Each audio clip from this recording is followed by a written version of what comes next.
Hello guys, so dito tayo sa La Union sa fruit picking, sa grapes. Fruit picking. Ano to pangalan nito? Sa dito tayo sa Gapus Grape Farm dito sa La Union.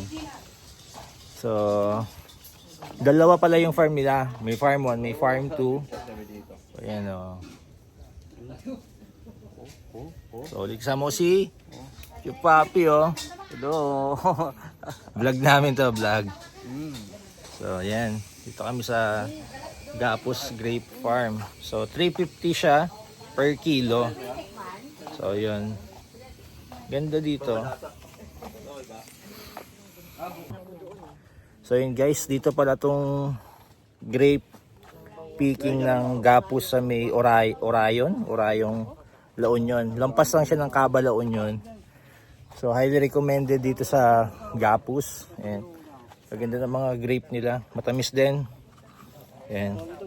So 350 per head. Tapos may mga tinda rin silang mga alak na gawa sa, syempre sa grape. So yun.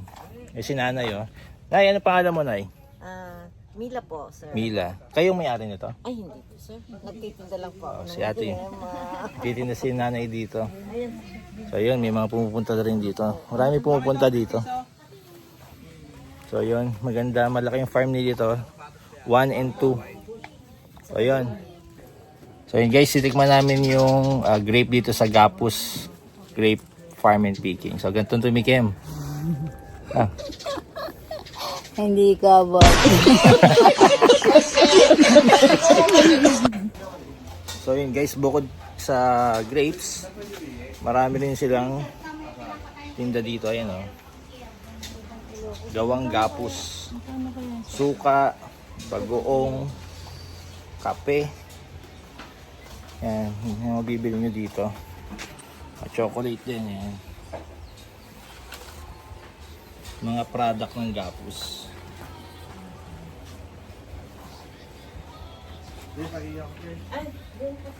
So yan. May honey rin dito guys pag gusto niyo bumili. Gusto niyo po mag-inom ng juice na? Ang bango ng niluluto ni Nanay, yun oh. Ginisa daw, ginisang ampalaya. Repolyo. Nagluluto si Nanay. Libre kain dito guys, kaya punta kayo sa Gapus. Libre tanghalian. Inubos si Nanay.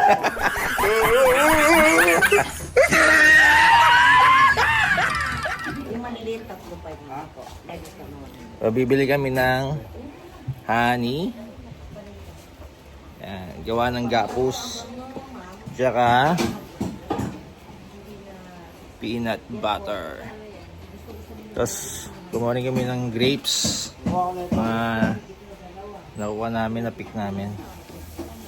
So kaya pa guys, pag gusto nyong ma-experience yung grape picking dito sa Gapus, okay, may farm 1 and farm 2. Lampas lang sila ng Caba La Union. So yun guys.